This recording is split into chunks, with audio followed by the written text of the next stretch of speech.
पालखी सोहळा सातारा जिल्ह्यामध्ये 15 रोजी आगमन होत आहे. 4 मुक्काम आहे ती. प्रशासनाचं कसं नियोजन आहे? म्हणजे आता कालच माऊलींचं आगमन 15 तारखेला होतं, बुधवारी. म्हणजे सालाबादप्रमाणे जे काही नियोजन असतं त्या पद्धतीचं नियोजन, किंबहुना त्याच्यापेक्षा सुद्धा चांगला नियोजन करण्याचा प्रयत्न मग आमचे प्रांत तहसीलदार, आमचे नगराध्यक्ष लोणंद CO, त्याचबरोबर पंचायत समितीचे आमचे सर्व सभापती असतील, BDO आणि एकूणच आमचा MSCB असेल, आमचा पोलीसचा विभाग असेल, म्हणजे आरोग्य विभाग असेल, शासनाचा प्रत्येक विभाग या नियोजनाच्या संदर्भामध्ये दरवर्षीप्रमाणे अतिशय चांगल्या पद्धतीचं नियोजन त्या निमित्तानं केलेलं आहे. आणि निश्चितपणानं हे जे आगमन होतं आहे, कारण मुळामध्ये हा वैष्णवांचा जो मेळावा होतो हा एक आमच्या जिल्ह्याच्या दृष्टीनं, कारण आमच्या खंडाळा तालुक्यामध्येच पाडेगावमधूनच या जिल्ह्यामध्ये पालखीचं आगमन होणार आहे आणि तो या जिल्हावासियांच्या दृष्टीनं अतिशय आनंदाचा आणि उत्साहाचा क्षण असतो. आणि एक वेगळ्या पद्धतीचा उत्साह हा प्रशासनातले अधिकारी कर्मचारी, त्याचबरोबर या जिल्ह्यातील जनता आणि विशेषतः खंडाळा तालुक्यातील सर्व जनता या स्वागताकरता आसुसलेली असते. आणि या अनुषंगानं ज्या ज्या काही नागरी सुविधा आवश्यक आहेत, मग अगदी पालखी तळाची या ठिकाणी माऊलींच्या विसाव्याची व्यवस्था असेल, या ठिकाणी घेण्यात येत असणाऱ्या सर्व काही बाबी असतील, याचा चांगल्या पद्धतीनं नियोजन केलेलं आहे. त्याचबरोबर आरोग्याच्या संदर्भात सुद्धा मग इथं आम्ही आरोग्याचं एक पथक ठेवण्याचा निर्णय घेतला आहे. आमची जी PSC आहे तिथं आरोग्याच्या संदर्भात आणि काही फिरती पथकं असं आरोग्याच्या संदर्भातलं सुद्धा नियोजन केलेलं आहे. त्याचबरोबर स्वच्छतेच्या संदर्भात सुद्धा काही स्पॉट आम्ही व्हेरीफाय केले आणि त्या स्पॉटवर एकत्रित कचरा संकलन करून आणि मग तो एकत्रित आमचा जो कचरा डेपो आहे त्या ठिकाणी त्याची नेण्याची व्यवस्थासुद्धा अतिशय व्यवस्थित केलेली आहे. शौचालयाच्या संदर्भात तब्बल 1800 शौचालयांची निर्मिती या निमित्ताने केलेली आहे, की जेणेकरून येणाऱ्या भाविकांना किंवा येणारे जे वैष्णव आहेत त्यांना कुठलीही गैरसोय होऊ नये या पद्धतीचं लक्ष हे प्रशासन आणि आम्ही सगळी मंडळी ही त्या ठिकाणी घेतो आहे. या संदर्भामध्ये आता MSCBनं सुद्धा चांगल्या पद्धतीचं काम त्या ठिकाणी केलेलं आहे. आता आम्ही अंडरग्राऊंड केबलिंगसुद्धा मंजूर केलं आहे. तब्बल 12 कोटी रुपयाचा हा प्रकल्प, आता त्याचं टेंडरसुद्धा झालं आहे आणि कॉन्ट्रॅक्टरसुद्धा फायनल झाला आहे. त्यामुळं पुढच्या वर्षी हे जे मेन रोडवरचे जे पोल आहेत आणि या रस्त्यावरचे आणि बाजारतळावर इथं संपूर्ण आपण अंडरग्राऊंड केबलिंग करणार आहे. त्यामुळं रस्त्यावरचे पोल आणि ज्या लाईन आहेत हे आता तुम्हाला पुढच्या वर्षीमध्ये निघालेल्या दिसतील. त्या अनुषंगानं सुद्धा आपत्ती व्यवस्थापनमधून आम्ही तब्बल 12 कोटी मंजूर केलेले आहेत. बाकीची ही कामं सगळी युद्ध पातळीवर सुरू आहेत आणि निश्चितपणानं पंचायत समितीसुद्धा आमचं चांगल्या पद्धतीचं त्या ठिकाणी लक्ष ठेवू नये. प्रत्येक विभाग शासनाचा म्हणजे पोलिसांनी सुद्धा आणि नगरपालिकेनं सुद्धा जे आता पालखी येते त्यावेळेला गर्दी खूप असते, वाहनं खूप आत गावामध्ये येत असतात, त्यामुळं रस्त्यावरचं अतिक्रमणसुद्धा सगळी मोकळी करण्याचा प्रयत्न केला की जेणेकरून सुसह्य पालखीचा प्रवास व्हावा. या अनुषंगानं सगळी खबरदारी आम्ही आणि प्रशासनानं त्या ठिकाणी घेतली. आबा, लोणंदमध्ये गतवर्षीप्रमाणे यावर्षी एकच मुक्काम आहे, भाविकांची गर्दी वाढणार आहे, त्याबाबत काय सांगाल?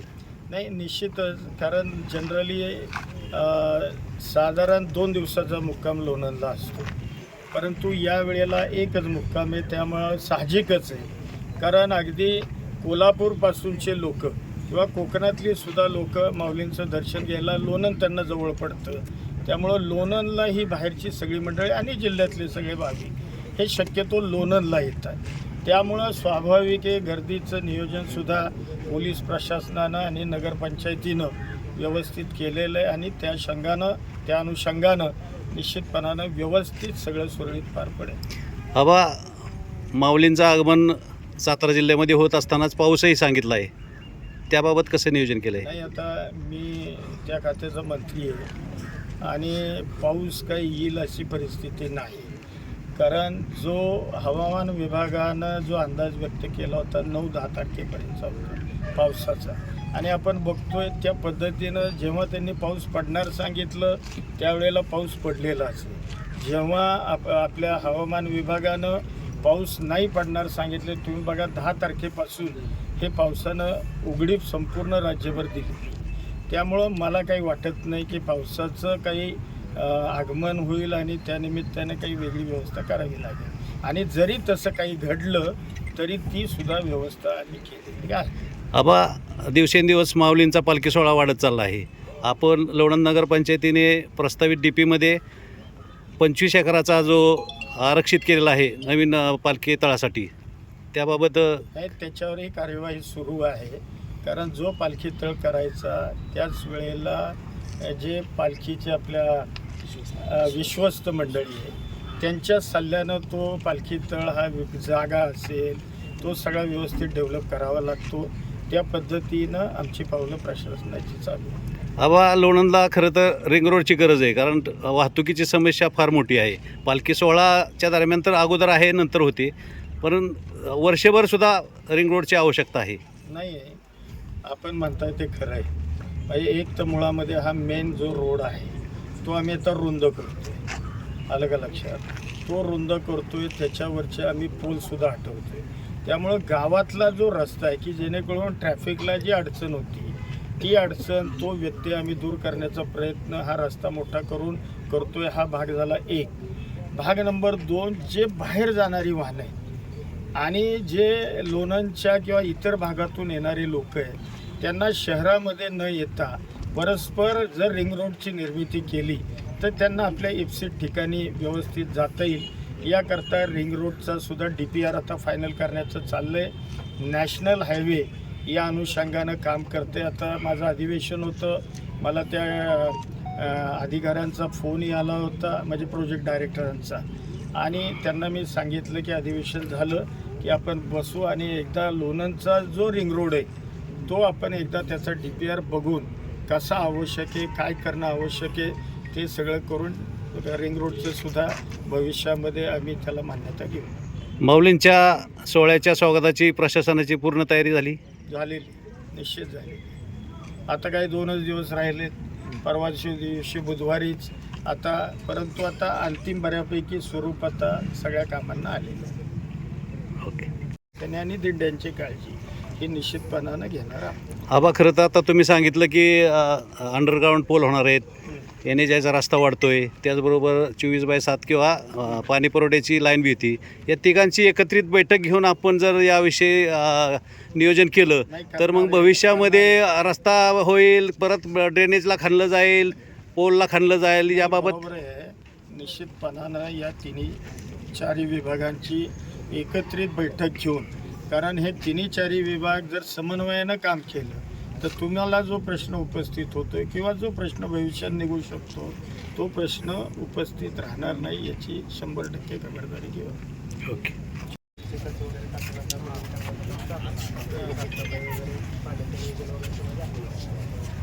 रस्त्याच्या कडेचे अडथळे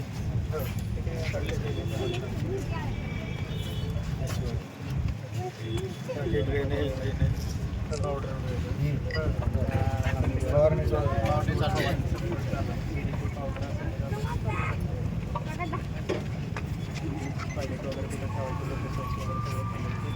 किती टॉयलेट्स होतात? टोटल 1800. टॉयलेट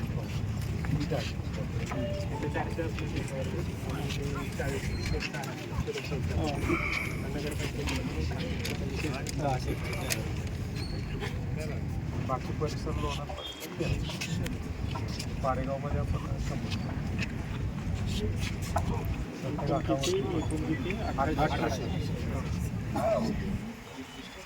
कानराज मध्ये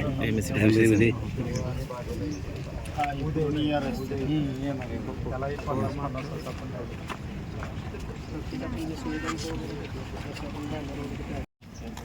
त्याचं टेंडर झाले ना. 9 कोटी, हां 12 कोटीचं इथलं 12 कोटीचं त्यामध्ये तेवढ्या करताच केलं की बाजारतळ म्हणजे पालखी मार्ग आणि हा मेन रोड हे अंडरग्राऊंड करायचं. जे रस्त्यावरचे पूल आहे वायर ज्या वरच्या आहेत ते सगळ्या काढायचे झाले. ते टेंडर आता A1 काहीतरी L1 मंजूर झालं. हां हां केला ना.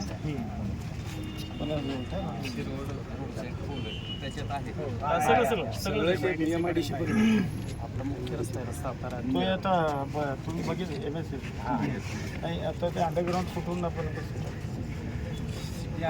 सगळं पूर्ण सिटी आहे आणि तो जे आहे ना गोटेमाळ ते पूर्ण रोड आहे आणि त्याच्याबरोबर पालिकेतून आतमध्ये एंटर करते आपण नगरपंचायतपासून इथपर्यंत बाजारतळ पूर्ण आणि इकडून जी जाते पूर्ण खंडाळ तो पण पूर्ण हे दोन्ही रोड बऱ्यापैकी कव्हर झाले. पलीकडचा रस्ता शिरवळ रोडला तो वड्याचा जो पूल आहे तिथपर्यंत चांगला रोड आहे वड्याच्या पूर्ण आणि आली सेविंग होईल बरोबर आहे. सेविंगमध्ये ते करायचं तेवढं डोक्यात ठेवा. बिलोचं टेंडर आहे जे सेविंग होईल त्यामध्ये पुलाच्या पलीकडची बाजू जेवढी होईल पलीकडची कवर तेवढी झाले. ते आता DPR बनवायचं आहे. मीच सांगितलं अधिवेशन झाले की एकदा आमचे 4-2 लोक बसू आणि तो रिंग रोडचा DPR एकदा फायनल करू म्हणजे तो मंजुरीला पाठवते. आता अडचण आपल्याशी आपली सातारा रोड नीरा रोडला ज्या स्ट्रीट लाईट आपल्या रोडला लावायच्यात MSCBचे पोल नाहीत आणि लाईन उडलेली नाही. कुठं main road Satara Nira road अंधार असतो पूर्ण स्ट्रीट लाईट नगरपंचायतची पोचलेली नाही. आपल्याला करायची पण आपल्याकडे तुमच्या हद्दीतलं ना आपल्या हद्दीतलं पंचायतीच्या. हो पंचायत बरं पोल लावायला लाईन उडायला तर इस्टिमेट जाते 30 लाखापर्यंत. करून घेऊ Separate, हां. ते करून घेऊ. तारा उडणं आणि लाईन तुम्ही प्रस्ताव शिव प्रस्ताव तयार आहे का? त्यांनीच केला पाहिजे त्यांनी केला तयार केलाय तयार तुम्ही ते माझ्याकडे द्या. तर DPDCतनं मी देतो त्याचा उद्या गरम मीटिंग आहे. मला उद्या दिलं तर उद्या मी काय केलं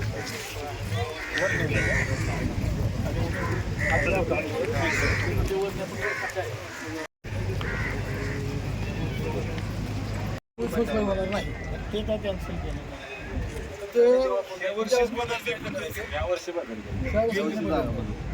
पण ते अशी अवस्था की तिथं मस्त कंप्लीट बुडणार आहे पण जे पादुका घेऊन येणार आहेत महाराज ते कंप्लीट बुडतील. जसा घाट झालाय तशी तिथेच आंघोळ आहे. या वर्षीच बदललंय. गेल्या 8 वर्षी तिथंच आहे जसा घाट झालाय तसा.